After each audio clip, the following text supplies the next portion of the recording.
Lo progresivo, pero aproximadamente a los 4 o 5 años ya me acuerdo que sabía leer y escribir, porque entre los 6 y 7 me leí varias obras de Shakespeare y de Cervantes, entonces por eso me acuerdo que ya a esa edad ya sabía. Bueno, más o menos cuando tenía aproximadamente unos 4 años, bueno, me daban un estudio psicopedagógico completo, porque en ese tiempo bueno, era muy inquieto y me dijeron que entonces tenía un problema de aprendizaje. Al hacerme el estudio me dijeron que tenía sobrecapacidad, pero a la vez el trastorno por déficit de atención e hiperactividad, el TDAH. Bueno, yo me salí del sistema escolarizado a los 9 años y cursé el resto de mi educación, en este caso del resto de la primaria y secundaria, en la educación abierta en un sistema de la Secretaría de Educación Pública. Y de todas formas terminé la primaria a los 10 años, la secundaria a los 11 y en el colegio de bachilleres hice la preparatoria en 2 meses y medio en un programa parecido que me permitiera mi propio ritmo y también a distancia. En este caso, cuando terminé, entonces recién entré a la universidad ya en un sistema que sería escolarizado para estudiar tanto psicología como medicina. Psicología lo terminé a los 16 años y es cuando comencé la maestría en educación en el Tecnológico de Monterrey. Aristóteles, Sócrates, Tomás de Aquino, Kierkegaard, todos estos son son varias corrientes filosóficas, pero han sido de mi interés. La música clásica me gusta mucho, incluso sé tocar el piano. O también el deporte, por ejemplo, yo entreno taekwondo y bueno, también incluso soy cinta negra en ese deporte. Bueno, me gustan mucho los documentales, las películas de National Geographic y Discovery Channel, que esas las vi desde pequeño. Sin embargo, bueno, si se trata ya de decir uno que de gustos así, como con mis hermanas y con mi familia, a veces pues si toca ver películas actuales, pues sí he visto varias actuales, así como incluyendo, especialmente para hablar con los niños también, los Avengers, todas esas películas últimas que han salido, pues también, digo, si las veo.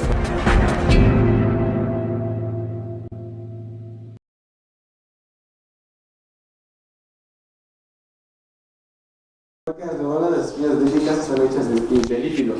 Los lípidos, como ustedes podrán ver con la mantequilla, son muy inestables, requieren de proteínas.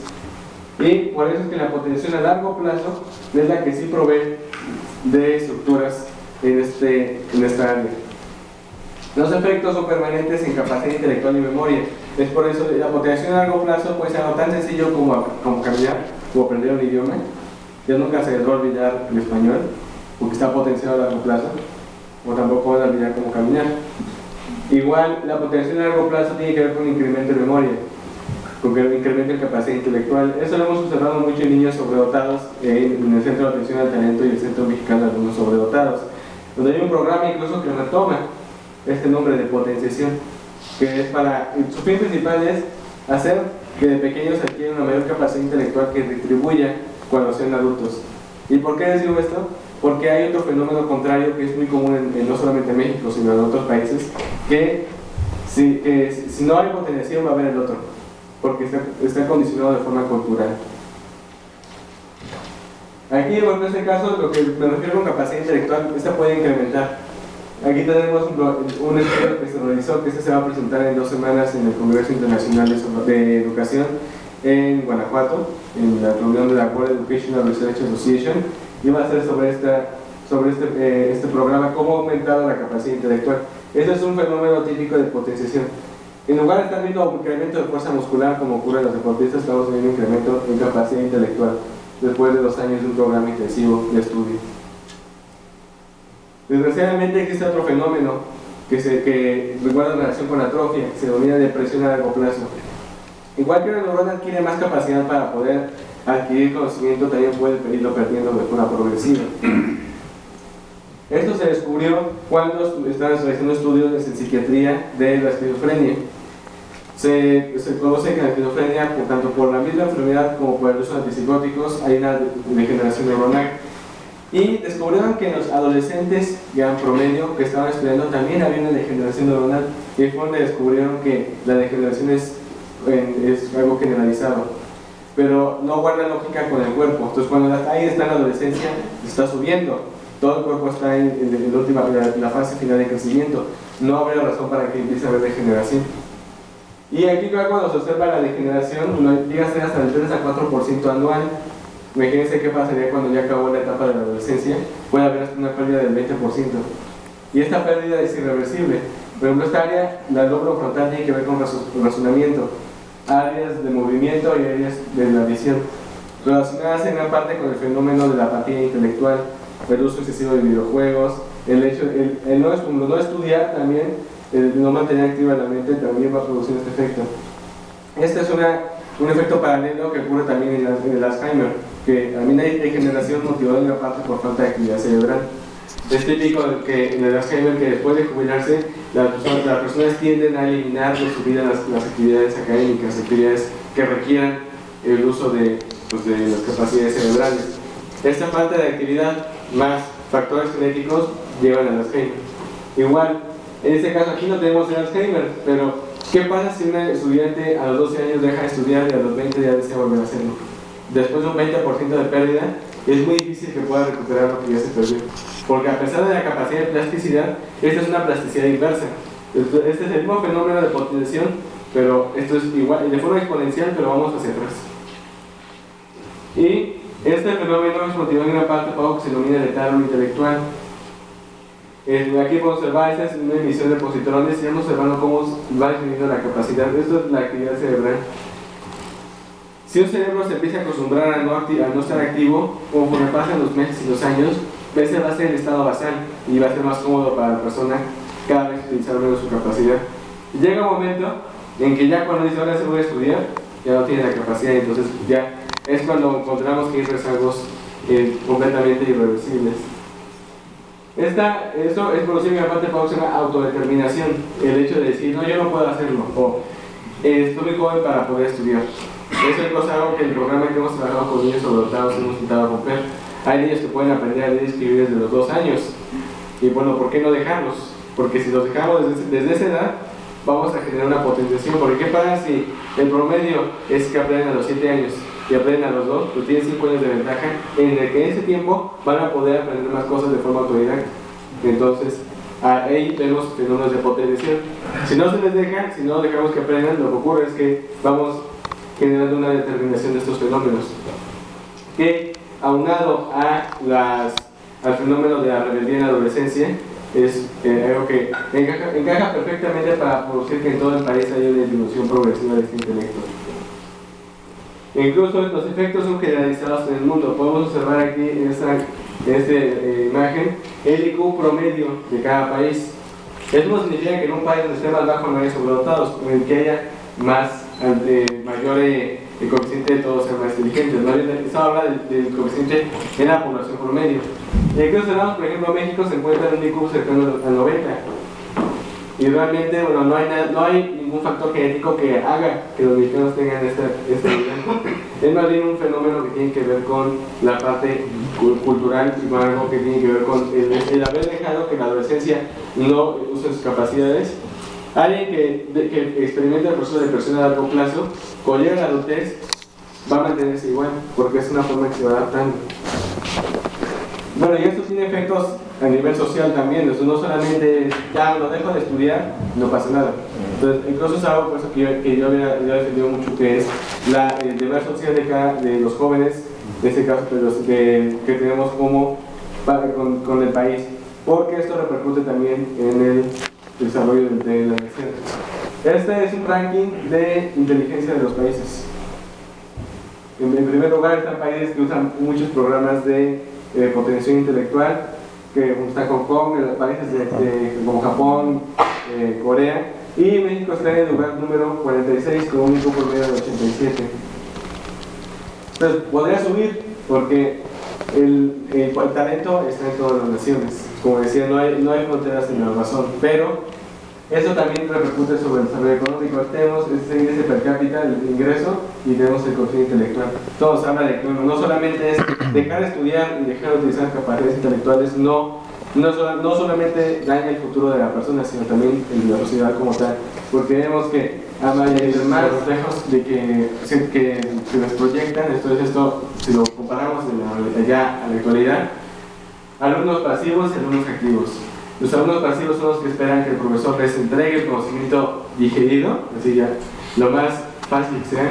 Y claro, esta es la versión del profesor, y hay muchos que se conforman con esto. Entonces ya Platón mencionaba que hay ciertas cadenas en esta caverna. Las cadenas actuales pueden ser la misma tecnología, que aunque nos puede ayudar mucho, como decía, en la sociedad del conocimiento en la que nos encontramos actualmente, también puede ser algo dañino, como que puede convertirse en un factor distractor o que motive que estas personas no estudien. Y hay otro tipo de alumnos, que son los alumnos activos, que son aquellos que deciden buscar la fuente del conocimiento por ellos mismos. Porque bueno, a pesar de que sea lo más fidedigna esta sombra, una sombra nunca es el reflejo de la realidad. Entonces, completa así, esta es la alegoría de Caverna, la extrapolamos ya al siglo XXI. Es el fenómeno social de los alumnos de las escuelas, que son los que aceptan pasivamente el aprendizaje y aquellos que adoptan un rol más activo. Es algo que en fenómenos neuronales, en este caso vamos a experimentar depresión a largo plazo, y que experimentamos potenciación, porque el ser humano por naturaleza está hecho para poder aprender por su cuenta. Incluso nadie le enseña a un bebé cómo hablar, aunque a veces los padres mencionan, no, le enseñé a hablar a mi hijo, no, aprende con el ambiente, el medio ambiente. Incluso estudios de Howard Gardner han concluido que muchas veces como adultos llegamos a hablar con errores en el lenguaje que teóricamente si los bebés aprendieran directamente de los adultos los cometerían también, y no lo hacen. ¿Eso por qué? Porque el fenómeno de potenciación se hace de forma independiente. Y bueno, ahora sí, ¿qué aplicaciones tiene la potenciación? Bueno, principalmente son de ámbito académico, si hablamos de la parte intelectual. El área física, bueno, como no es parte de esta práctica, pero además esa es muy conocida, que es la que tiene que ver con el ejercicio. Igual que existe un ejercicio físico, existe el ejercicio intelectual. Tanto en México como en varios países del mundo existen programas especiales de educación sobredotados que hacen uso de estos programas de potenciación, tanto en México, en el Centro de Atención al Talento y la Alianza Mexicana por la Sobredotación, y en el Landesgymnasium, que son academias de Alemania. Ahí lo que se busca es incrementar la capacidad intelectual, pero también se busca que esto retribuya a la sociedad a un mediano plazo. Estos programas que les menciono son muy importantes porque hay estrategias que podemos aplicar en nuestra vida diaria, que aunque parecería que son muy lógicas, muchas veces llegamos a pasar por alto. Por ejemplo, esta estrategia tiene que ver con la concentración prolongada en tareas determinadas. Entonces, no es lo mismo que estemos viendo una película que estemos estudiando algo muy avanzado, porque la capacidad intelectual va a ser distinta para cada uno. Entonces va a ser una demanda distinta para las neuronas. El LTP1 y el LTP2, como decía, la potenciación a corto y a largo plazo requiere estimulación constante. Si no hay, en las espinas atléticas, si no hay una estimulación constante, no hay síntesis de proteínas. Entonces, estas espinas crecen durante 2 horas y después se reducen. Si se mantiene la estimulación, esas espinas se quedan de forma permanente. La potenciación no solamente está en las espinas, sino también en la generación de nuevas sinapsis. Y es aquí donde es por eso tan importante estudiar varias horas continuas. Un programa educativo en el que ustedes estén estudiando 1 hora y después en la siguiente ya están en otra, lo que está en la primaria, que en la primera hora están estudiando español, la segunda matemáticas y el tercero ciencias naturales. El problema es que no hay continuidad. Entonces, si no hay continuidad, no hay forma de provocar la potenciación a largo plazo. Aquí en estas clases, por ejemplo, vemos una que tiene que ver con el desarrollo de la parte de robótica y una de idiomas. Las estrategias que funcionan más para aumentar el coeficiente intelectual, y al fin y al cabo es lo que se está buscando, aumentar las capacidades intelectuales por medio del estudio, son como concentrarse durante varias horas seguidas. Los estudios neurológicos determinan que lo ideal es estudiar más de 7 horas continuos un mismo tema. Claro, no siempre se puede hacer, pero entre más tiempo se pueda es mejor, porque es el fenómeno de forma permanente. Entonces, ¿qué preferimos? ¿Estudiar mucho y después se nos olvide todo? ¿O estudiar una sola cosa pero que sí la recordamos bien? El estudio continuo en los programas de potenciación intelectual que hemos tenido muchos programas que han estado de forma paralela con programas de Alemania y de China, contemplan un trabajo de 1.640 horas al año. Claro, eso no es solamente estudio, porque esos programas contemplan también actividades lúdicas, actividades sociales, integración social, la parte que tiene que ver con las relaciones interpersonales y el deporte. Pero 10 a 12 horas de actividad intelectual es lo que se requiere. Entonces, la actividad intelectual significa mantener el cerebro activo, porque esto va a repercutir a largo plazo. Igual que en la medicina se ha descrito cómo lo que hagamos en los primeros años de vida va a repercutir en nuestra adultez y en la vejez, igual la parte intelectual se ha descubierto cómo si en los primeros 20 años de vida no se realizó se hicieron estrategias de estudio adecuadas, en la vejez va a haber un rezago que puede producir Alzheimer. Entonces sí es la relación directa. No, todo lo que hacemos tiene un efecto, ya sea lo experimentemos a corto o a largo plazo, pero sí siempre hay una consecuencia. Eso guarda una relación con leyes de la física. Otra estrategia es eliminar factores distractores. Es muy común en la actualidad que estamos estudiando y puede haber muchas cosas que nos pueden distraer, pues la misma computadora con todas las aplicaciones, el internet, otros libros, la música, incluso el medio ambiente que está muy frío, muy caliente, que tiene sueño, todos estos factores distractores y el hecho de estar cambiando de tema. Esos son los que eliminan la capacidad de aumentar lo que denominamos potenciación. Entonces, ¿cómo podemos producir potenciación? Eliminando los factores que bloquean la capacidad neuronal. Sí, también esto de que les menciono mucho de cambiar de tema, porque a pesar de que no se recomienda para los fenómenos de potenciación, es muy común. Entonces estar media hora, una hora en un tema y de repente brincar a otro completamente distinto. Pero aquí lo que va a ocurrir es que se va a aprender bien uno y el otro. Va a haber potenciación a corto plazo, quizá el alumno va a pasar el examen, pero después ya no se va a acordar de nada. Y luego tiene problemas, si hablamos de la preparatoria, luego tiene problemas para la universidad. Por eso después se encuentran alumnos que les cuesta mucho trabajo, y yo decía uno, ¿qué pasó? Hubo estrategias de aprendizaje mal empleadas desde antes. Y luego entramos a la parte de psicología, que es la que entra con algo que escribió Carlos Llano, que es tiene que ver con la voluntad. Entonces, igual que en el deporte se requiere de tenacidad, entonces un deportista de alto rendimiento no se hace de un día para otro, dura muchos años en entrenamiento. Igual, un académico de alto rendimiento, así lo traducimos a otro lado, así, también requiere un entrenamiento desde pequeño. Y esto es igual que el deporte. Aquí tenemos niños de los 2 años que ya se están entrenando. Por eso en el video mencionaba que lo que se busca es crear nuevos científicos e investigadores para nuestro país. Pero eso requiere también que se mantenga esta tenacidad, porque si no se mantiene un régimen de estudio estricto, lo que va a ocurrir es que, además de que no se va a aprender, va a ser un desperdicio de tiempo. Entonces, solamente hay que recordar qué pasa si alguien de ustedes tiene interés en ser corredor a nivel de olimpiadas.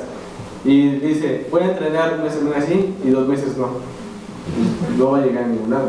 Igual en el estudio es algo que se mantiene de forma continua. Las aplicaciones, por lo tanto, a pesar de que la potenciación intelectual descrita aquí se aplica mucho a las mentes con sobrecapacidad intelectual, eso es algo general, porque todos los seres humanos tienen la capacidad de adaptarse. Aquí en el CIO, bueno, hay un efecto de embudo académico, porque aquí los que se ha escrito que para poder llegar a la licenciatura se requiere un coeficiente intelectual mínimo de 110, maestría 115 y doctorado 125. Entonces, pues ya el hecho de que hayan cursado esos estudios significa que el coeficiente intelectual tuvo que ser mínimo de ese nivel. Y eso es algo positivo porque significa que las estrategias de potenciación intelectual probablemente las hayan implementado de forma inconsciente. Ahora lo importante es que se mantenga, porque luego es común que después de los 30 años de estar estudiando dicen, ya estudié mucho, voy a descansar. Entonces ahí viene el proceso de depresión a largo plazo y todo lo que ganaron de 30 años se pierde. Es como cuando yo con deportistas que entrenan muy fuerte y luego llegan a la edad que dicen, ya, estoy muy grande para seguir. Y luego vienen los problemas médicos y entonces uno dice, bueno, ¿y qué pasó? Bueno, pues que el cuerpo al fin y al cabo va a responder a lo que ustedes vayan haciendo cada día. Esas capacidades cerebrales, aunque vimos mucho que se dan en los niños, como les decía, como todos los días se producen nuevas neuronas hasta nuestro último día de vida, entonces siempre va a haber capacidad de adaptarse. Claro, en diferentes edades para ir aprendiendo, pero lo que sí es que es algo generalizado que pueden aplicar en todas las edades. Y estas estrategias que estuvimos viendo, las cognitivas, son las que nos detonan el proceso de potenciación, que afortunadamente muchos de ustedes probablemente ya los conocen, aunque quizá lo hicieron de forma inconsciente cuando estuvieron estudiando, pero sí deben conocer cómo se hace. Y bueno, este fenómeno, la niñez es demasiado importante porque ya cuando llegan en la infancia es cuando se establecen todas las estrategias de estudio. Y la mielinización, que es la que tiene que ver con el desarrollo de sus axones, se desarrolla hasta los 20 años.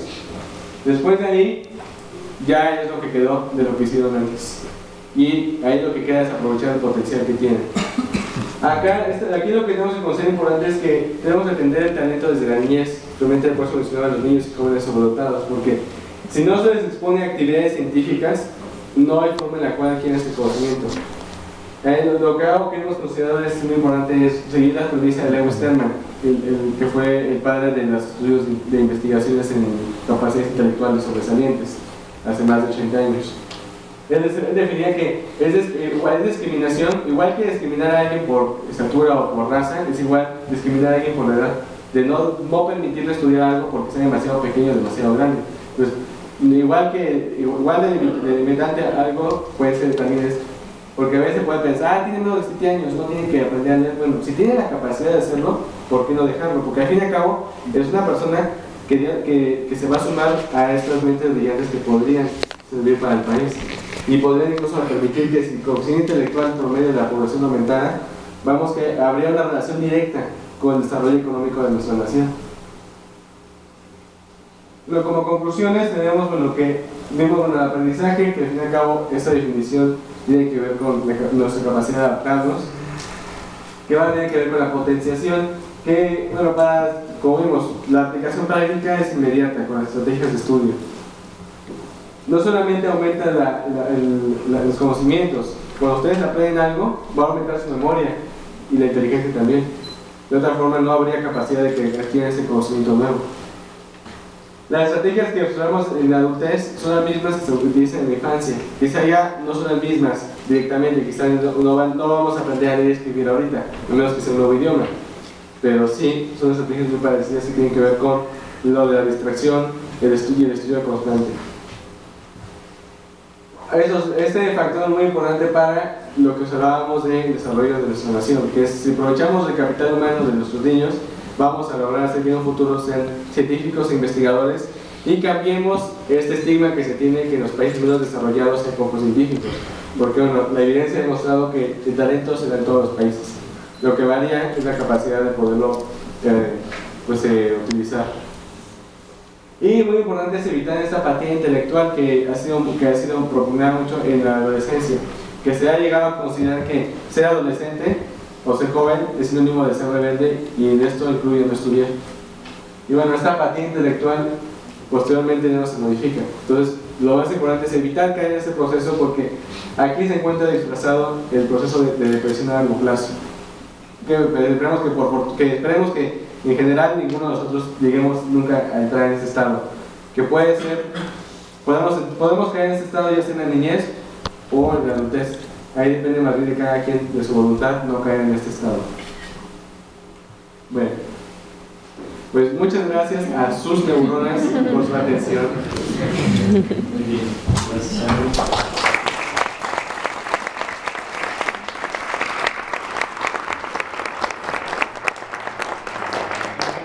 Abrimos espacio para preguntas.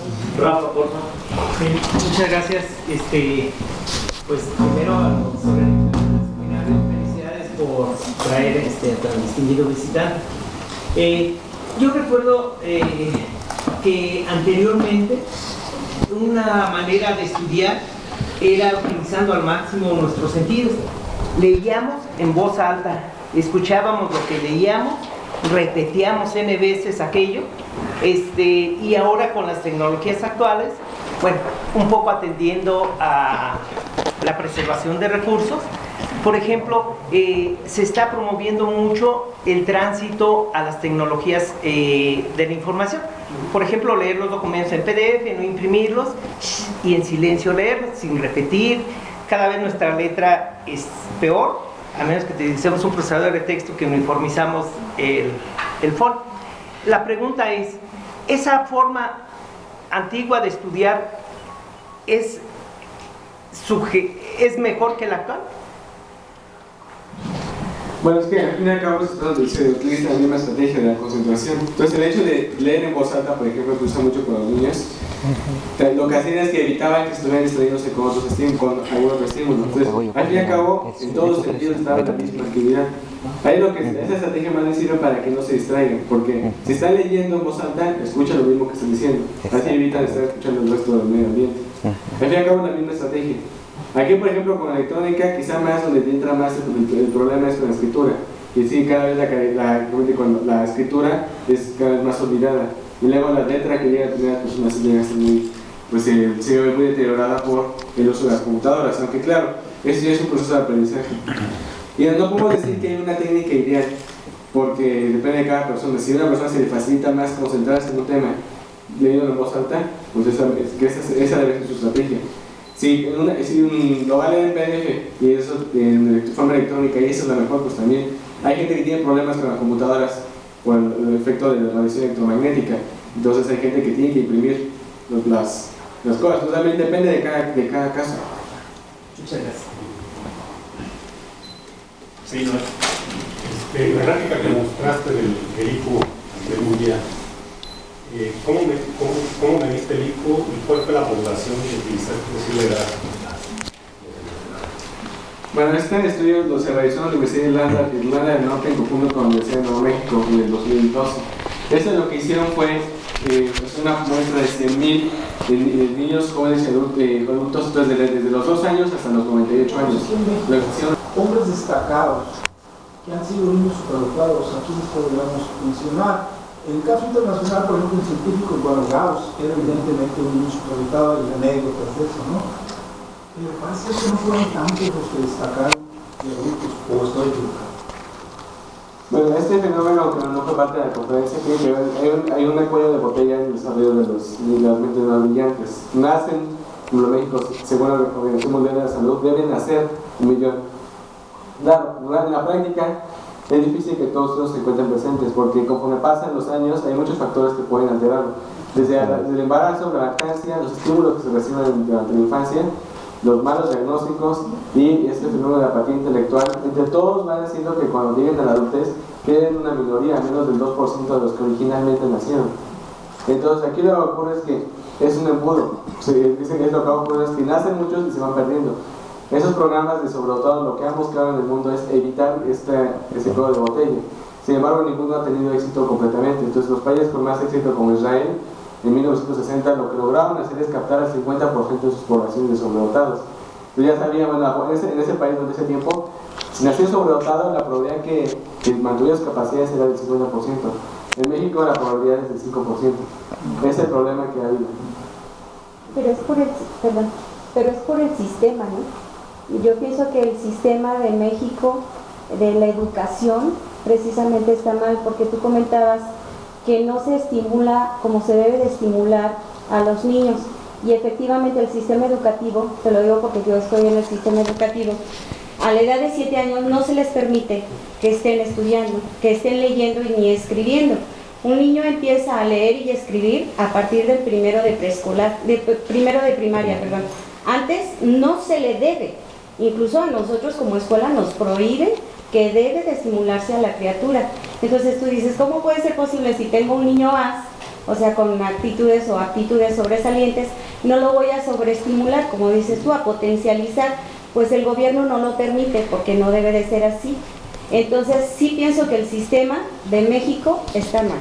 De ahí es donde debemos de empezar principalmente a cambiar ese sistema para poder potencializar a todos nuestros niños, ¿no? Bueno, aquí es muy fácil poder decir que alguien tiene la culpa, eso es algo natural de decir, bueno, hay un sistema que es el culpable. Generalmente en este fenómeno del rezago intelectual en México no es algo que haya un solo culpable. También algunos alumnos han tenido que ver. Por lo que, si hablamos con la primaria, quizás sí haya más responsabilidad de padres también, porque no son los profesores, los padres también tienen responsabilidad. Pero ya cuando hablamos con los niños de 10 años, ahí es donde entra el fenómeno de la adolescencia. Y los programas educativos en la Secretaría de Educación Pública están diseñados para que sí puedan aprender los niños. El problema muchas veces es que algunos alumnos no los desean cumplir. Entonces esta misma apatía intelectual la tienen los mismos alumnos ya por cultura. Entonces no desean estudiar. Yo pienso que es un círculo vicioso, Exactamente, o sea, te obligan precisamente a que no lo hagas. Como no lo vas a hacer, pues desde chiquito sabes que pues no lo hago, porque lo mismo vemos, si tú sabes, si tú estimulas a una meta y tú le dices que eres inteligente y tú puedes, y tú puedes, y tú puedes, la criatura lo va a poder hacer. Si tú le dices a una criatura, tú no puedes, hazte para allá, tú no puedes, inconscientemente, o sea, se va a programar a que no lo puede hacer. Entonces va a llegar a una edad determinada en donde dice, ¿sabes qué? Pues no lo hago porque no lo puedo hacer. Entonces ahí también entra la programación. Sí, bueno, es un fenómeno social muy complejo, pero sí, aquí lo importante es algo que se ha denominado diferenciación. Entonces, a base de la educación, según Thomas Jefferson, uno de los padres fundadores de Estados Unidos, fue darle un tratamiento educativo a cada quien dependiendo de sus necesidades. Y es lo que él fue el principal promotor de los centros, tanto para niños con discapacidad como niños con sobrecapacidad. De aquí partió todos los programas de los de potenciación intelectual, se derivaron de programas alemanes y chinos. Aquí se considera que sí, hay un fenómeno complejo que también entre los padres, porque bueno, yo creo que así si hablamos del índice, una gran mayoría de los padres de familia en México saben leer y escribir. Entonces, bueno, ¿por qué no algunos padres le enseñan al niño? Ahí sería la otra, también el mismo niño va a expresar su deseo. Hay niños que no van a querer aprender antes porque no tienen estabilidad, otros sí. Aquí más bien los padres son los principales responsables para esta estimulación. ¿Qué pasa si el niño llega ya a los 3 años, sabe leer y escribir en la escuela? Bueno, pues ya no va a estar limitado por este analfabetismo temporal que tiene, sino ya va a poder aprender por su cuenta. Aquí más bien es algo que se puede tratar de muchas formas. Una es que los padres sean los que enseñen a leer y escribir a sus hijos desde antes, porque así el niño ya va a poder estudiar, además de que sea más rápido, va a poder hacerlo por su propia cuenta, ya no va a depender de un profesor o de alguien más que le esté dando conocimiento, sino ya va a poder ser de forma, como Aristóteles había hecho originalmente, de forma autodidacta, de una forma autónoma. Julio. Es una continuación de la pregunta de Enrique, sí. Yo también tenía esa idea. Decir, un niño que tiene capacidades diferentes, en este caso positivas, adelantarle el conocimiento y adelantar su madurez, ¿sí? ¿Qué implicaciones ha tenido? Entonces me puse a investigar muy someramente y busqué cuáles han sido los resultados, cuáles han sido los logros de esas personas. Una cosa que descubrí es de que hay de las dos, ¿verdad? ¿Sí? O sea, esos niños son totalmente desadaptados, ¿sí? Y está una bomber, y está la persona que ametralló a la gente en el cine, y hay gente con muchos talentos y muy particulares que se desarrollan bien en la vida. También me puse a revisar la biografía de algunos científicos o alguien que ha tenido logros, y vi que no eran niños dotados y que también tenían problemas, o sea, no eran algo distinto, ¿sí? Entonces mi pregunta es no estamos dándole la madurez, ¿sí? No estamos adelantando las situaciones a los niños y generando una presión, ¿sí? Al etiquetarlos como alguien que va a tener que tener un logro, ¿sí? Y esa presión lo vaya a llevar no a obtener el logro, sino a desarrollar sus capacidades como cualquiera. Coincido contigo, que es potenciar nuestras neuronas, es trabajar nuestros neuronas, pero no hay una relación de niños sobredotados, logros exitosos en la vida personal. Sí, creo que no sé, mi pregunta es eso, tú lo has vivido, ¿cuál es tu experiencia de ver de que pues, a los tan pocos años hayas llegado a un lugar y que todo el mundo esté mirando y quiera decir, oye, ¿cuál va a ser el logro de ti, tuyo? ¿No? O sea, leí un asunto de un niño que se le está pidiendo que sea ¿no? ¿Qué? O sea, ¿qué trae con eso en la vida emocional, de la madurez emocional de esos niños? Pero este fenómeno tiene que ver precisamente con una falta de conciencia social, porque el hecho de que en México y en muchos países de Latinoamérica se desconoce la existencia de la sobredotación, es algo que hemos trabajado hace 4 años en el Centro de Atención de Talento, ha sido que por un lado, muchos de ellos son mal diagnosticados porque se les llega a confundir. Por otro lado, cuando se les etiqueta, pero no son los padres, es la misma sociedad la que los etiqueta por una falta de conciencia. porque creen que quizás si que un niño tiene sobrecapacidad automáticamente piensan en el genio. Por eso la Organización Mundial de la Salud incluso ya no recomienda el término de niños genios, sino niños sobredotados, por esta misma problema que existe de estigmas. Pero en la experiencia que hemos tenido con más de 3.000 casos de niños sobredotados en las diferentes instancias de la Alianza Mexicana por la Sobredotación, hemos visto que el beneficio de aprender a mayor velocidad, eso se tiene que compensar con un desarrollo social. Por eso es de que entran los programas por eso decía que son 10 a 12 horas de actividad, pero no es una actividad académica todo el tiempo, es una actividad de convivencia con sus pares intelectuales, que es algo muy importante porque sí, se requiere un desarrollo simultáneo en el área psicológica y la parte académica. Por parte de estudios, hay estudios de Lewis Terman que definieron, por ejemplo, acerca de el índice de éxito. Claro que no hay una relación tan fuerte, no es una relación del 100%, porque hay muchos factores que pueden en el camino hacer que un niño sobredotado, un joven con capacidades sobresalientes, no llegue a su meta. Pero, como el índice de desadaptación social en los niños que no son atendidos y no se les permite avanzar es de un 17%. Y el índice, a la adultez, el índice de los niños que sí son atendidos es del 0.9%. El índice en ese caso de actividades delictivas en niños, a jóvenes sobredotados que son atendidos de forma especial es menor al 0.7%. El índice, si no, ese caso, aquí lo que vamos viendo es que a veces es un estigma. Como me decía de gente desadaptada, hay gente desadaptada independientemente de la inteligencia. El índice de desadaptación en el promedio es del 1.5. Entonces, aquí lo que ocurre es que a veces por el mismo estigma en la etiqueta se dicen, es inteligente, y entonces le voltean a ver sus fallos. Pero es algo general, eso no se puede decir, no es que por entrar antes le pasó esto. Hemos tenido casos de niños que entran a los 10 años a la universidad, en la Tecnológica de Monterrey, hay casos que hemos ingresado en nuestros programas que entran. Claro, tienen que seguir con un mundo, se llama regrouping, se les da una vida social paralela, donde tengan gente que tenga sus capacidades similares, pero tenga su edad también.